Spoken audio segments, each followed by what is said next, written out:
चाहता हूं कि जुनैद और नासिर की हत्या का मुकदमा खट्टर सरकार पर भी चलना चाहिए। अपहरण कर जिंदा जलाने का यह सुप्रीम कोर्ट की जिम्मेदारी बनती है, क्योंकि सुप्रीम कोर्ट का आदेश पहले आ रखा है जुलाई 2018 में। लोकतंत्र है। एक संदेश यह दिया गया ये संघी गुंडों के माध्यम से कि आरएसएस बीजेपी के आतंकवादी भारत में सुरक्षा बलों की वर्दी में भी है। अगर उनके सामने आपने योगी मोदी जिंदाबाद नहीं किया तो आदिवासी टीका राम मीणा की तरह सरेआम गोली मार के हत्या कर दी। दूसरा संदेश क्या दिया कि मुसलमानों तुम याद रखो, तुम योगी मोदी जिंदाबाद नहीं करते हो, तुमको रेलों में जिंदा रहने का हक नहीं है। यह संदेश क्यों दिया?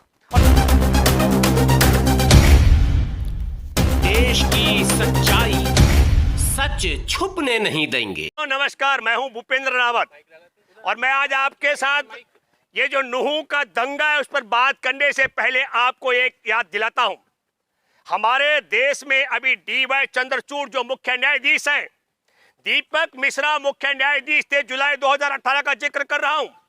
देश में भीड़ हिंसा और मॉब लिंचिंग के खिलाफ उन्होंने एक बहुत बेहतर आदेश दिया था और उस आदेश के तहत कहा गया था कि CRPC की धारा 129 के तहत अगर कोई भीड़ कंट्रोल करनी हो तो पुलिस अधिकारी को खुली छूट है। और हमारे देश में बरेली में SSP, उनका नाम है प्रभाकर चौधरी।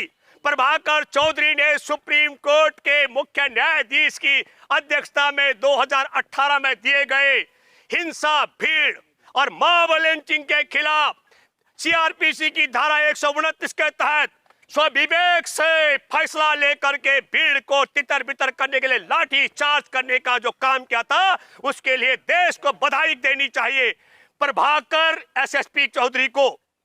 लेकिन क्या हुआ? प्रभाकर का तबादला कर दिया। दंगाई संघियों की सरकार ने कहा कि तुमने दंगा और पंगा करने वालों पर CRPC की धारा 129 के तहत लाठी चार्ज क्यों किया? तो मैं मौजूदा मुख्य न्यायाधीश DY चंद्रचूड़ साहब आपको याद दिलाता हूं, तब आप मुख्य न्यायाधीश दीपक मिश्रा की अगुवाई में जो बेंच थी 3 जजों की, उसमें आप सब शामिल थे। जब आप शामिल थे और आपके ही उस बेंच में शामिल रहते हुए आदेश दिया गया था, तो उत्तर प्रदेश के योगी आदित्यनाथ को नोटिस जारी करके और 2018 में सुप्रीम कोर्ट के मुख्य न्यायाधीश के अध्यक्षता में दिए गए आदेश की अवमानना के लिए मुकदमा क्यों नहीं चलाया जाना चाहिए कोर्ट के आदेश के अवमानना का? यह मैं अपील करता हूं। मैं SSP प्रभाकर चौधरी आपसे अपील करता हूं, आपको भी 2018 के उस फैसले को लेकर के संज्ञान में लेने के लिए एक पत्र लिखना चाहिए। ये आपके तबादले से अलावा कुछ नहीं कर सकते हैं। इनकी सरकार की हैसियत 5 साल होती है, 5 साल बाद इनको जाना होता है और दूसरी सरकार का आना तय है।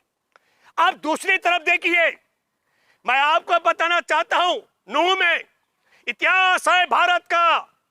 भारत की आजादी से लेकर अब तक वहां कभी भाईचारा कायम रहा, कभी दंगा नहीं हुआ। और अब की बार वहां दंगा किया गया, दंगा कराया गया षड्यंत्र के तहत। और क्यों हुआ? आपने भी इसमें बड़ी रोचक बात है।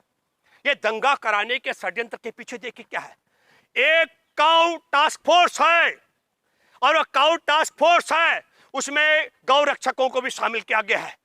हरियाणा की खट्टर सरकार की नासिर जुनैद की हत्या कर दी गई थी फरवरी में जला करके। उसी काउ टास्क फोर्स और गौ रक्षक, उसका नाम है मोनू मानेश्वर के माध्यम से। और मोनू मानेश्वर जब उस टास्क फोर्स का सदस्य है और उस टास्क फोर्स के माध्यम से जो खट्टर सरकार ने गठित कर रखी है, तो सबसे बड़ी बात मैं ये कहना चाहता हूं कि जुनैद और नासिर की हत्या का मुकदमा खट्टर सरकार पर भी चलना चाहिए। अपहरण कर जिंदा जलाने का यह सुप्रीम कोर्ट की जिम्मेदारी बनती है, क्योंकि सुप्रीम कोर्ट का आदेश पहले आ रखा है जुलाई 2018 में। यह बात मैं चंद्रचूड़ साहब आपको याद दिलाना चाहता हूं। यह बात मैं राजस्थान की गहलोत सरकार को याद दिलाना चाहता हूं, जो नासिर जुनैद के मामले में मुकदमा दर्ज की हुई है। और एक हैरानगी की बात है, हरियाणा में राजस्थान के ये 2 नासिर जुनैद को जिंदा जलाया जाता है और खट्टर कह रहा है पकड़ लो कह लो तुम। मैं इस क्रोनोलॉजी को भी आपको समझना पड़ेगा और मैं आपको बताना चाहता हूं न केवल मोनू मानेश्वर का जिक्र, पर एक और है बिट्टू बजरंगी जो चैलेंज कर रहा था। उसका होयात वीडियो दुनिया ने देखा। हमारे देश में 2018 का जो भीड़ हिंसा और मॉब लिंचिंग के खिलाफ जो फैसला आया था, आदेश आया था, उसमें कहा गया है कि धारा 153 के तहत ऐसी अफवाह झूठ फैलाने वाले के खिलाफ या संविधान में या कानून में जो और कोई प्रावधान है तत्काल मुकदमा दर्ज होना चाहिए।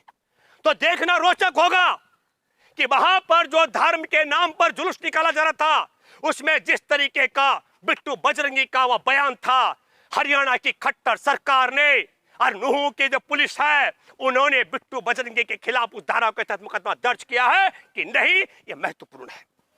महत्वपूर्ण है कि वहां AK-47 को लेकर के फायरिंग कर रहा था मंदिर किसे, उसका नाम है बाबा। उस लड़के का नाम उसके हुलिया और हैसियत से लगता नहीं है उसकी औकात होगी AK-47 रखने की, लेकिन AK-47 के फायरिंग करने वाला उसके साथ वहां पुलिस फोर्स भी खड़ी थी। तो बुलडोजर चलने चाहिए उन सब पुलिस कर्मियों के घरों पर जिन पुलिस कर्मियों की मौजूदगी में उस बाबा नामक युवा ने AK-47 से गोलीबारी की है।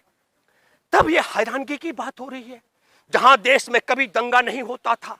और तब मैं ये कहना चाहता हूं, फिर सवाल आता है कि 2018 का कानून जिस दिन अस्तित्व में आया था, 2018 का 17 जुलाई का मैं जिक्र कर रहा हूं, और 20 जुलाई को राजस्थान में रकबर खान की हत्या करके भाजपा संघ परिवार की सरकार ने संदेश दिया था कि हम किसी भी कीमत पे सुप्रीम कोर्ट के मुख्य न्यायाधीश की हिंसा, भीड़ और मॉब लिंचिंग के कानून को के पालन नहीं करेंगे। और तब मैं हैरान हूं कि सुप्रीम कोर्ट की बेंच ने तब राजस्थान की सरकार संबंधित पुलिस अधिकारियों पर क्यों नहीं सुप्रीम कोर्ट के आदेश की अवमानना का मुकदमा दायर किया। मैं अपील करता हूं गहलोत सरकार से कि गहलोत सरकार आगे बढ़े और रकबर खान के मामले में तत्कालीन पिछली सरकार में शामिल जो मंत्री थे, पुलिस अधिकारी थे, उन पर सुप्रीम कोर्ट के जुलाई 2018 के आदेश के तहत अवमानना का मुकदमा दर्ज कराने की कार्रवाई आगे बढ़नी चाहिए। मेरे जैसे लोग बार बार सोचते हैं सड़क पर यह गुंडों की भीड़, कभी राम के नाम पर, कभी हनुमान के नाम पर, कभी गाय के नाम पर, इनके क्रोनोलॉजी को भी समझना पड़ेगा। और कारण क्या है इस हिंसा के पीछे, हिंदू मुसलमान बनाने का ध्रुवीकरण के पीछे के षड्यंत्र को आपको समझना पड़ेगा। एक महत्वपूर्ण बात, तारीख और समय का भी ध्यान रखना पड़ेगा।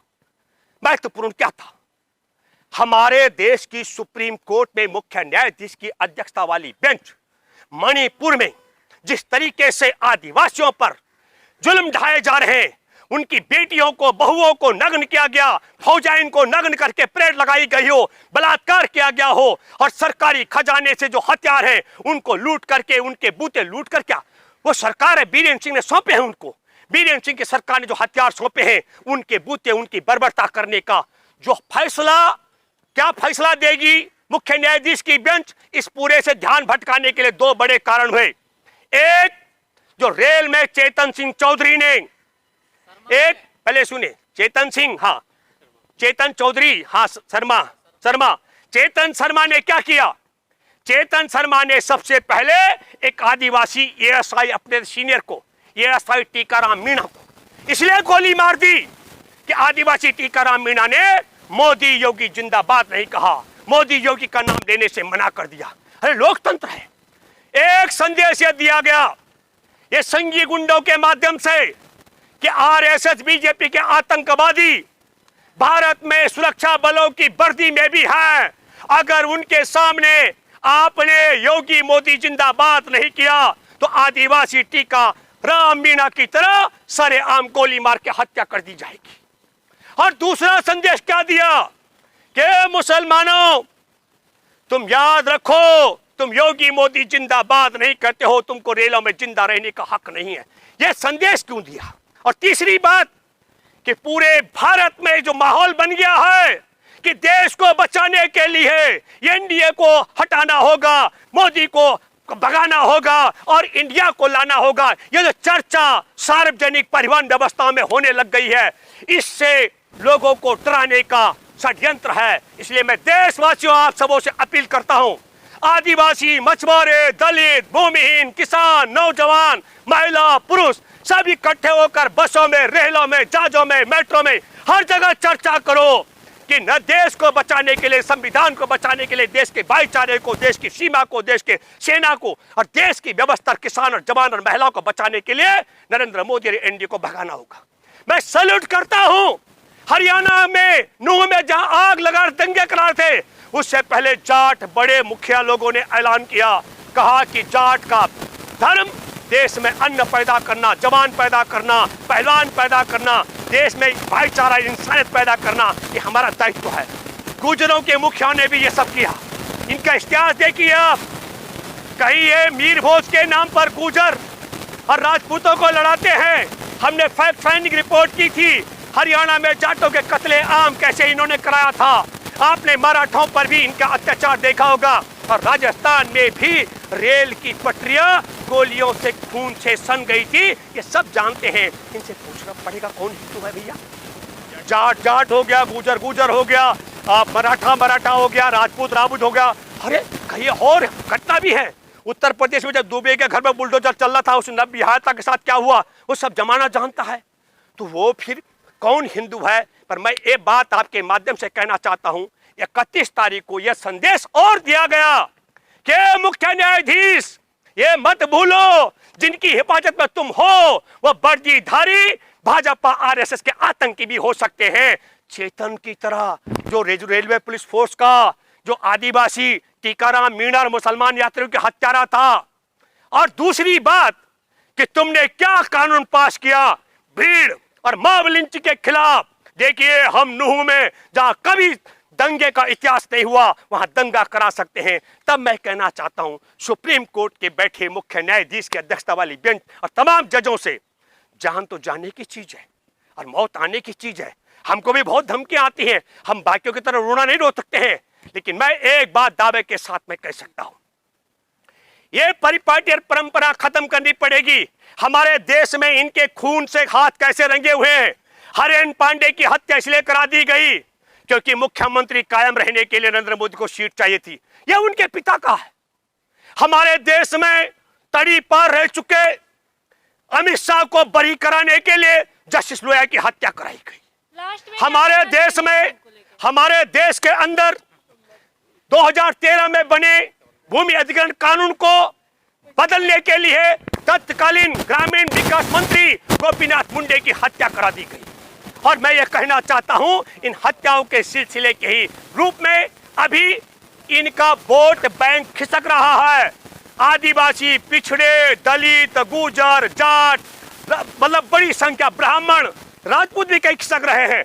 जो खिसकने लग गए हैं उनको बचाने का षड्यंत्र है कि इन्होंने जानबूझकर हिंदू मुसलमान का कार्ड खेला। लेकिन एक बात फिर कहना चाहता हूं कि सुप्रीम कोर्ट में बैठे जजों को चुनौती भी दी कि तुम क्या हिंसा और मॉब लिंचिंग के खिलाफ मुकदमा फैसला देते हो। हम तो तुम्हारी नाक के नीचे एनसीआर में ही भी कत्ले आम मचाने के लिए बाबा जैसे AK-47 लेकर के, और वो क्या है बिट्टू बजरंगी, जिसका बयान वीडियो बहुत घटिया, और जो वांटेड है मोस्ट वांटेड 10,000 का इनामी, क्या नाम है उसका, मोनू मानेश्वर, उसके वीडियो से तहलका मचा सकते हैं, आग लगवा सकते हैं, हिंदू मुसलमान करा सकते हैं। मैं थैंक्स और बधाई देना चाहता हूं गुजरों को, जाटों को और तमाम जो देश के इंसान और भाईचारे वाले लोग हैं। उन्होंने पोल खोल करके रख दी भाजपा के इस पूरे दंगे की। धन्यवाद। क्या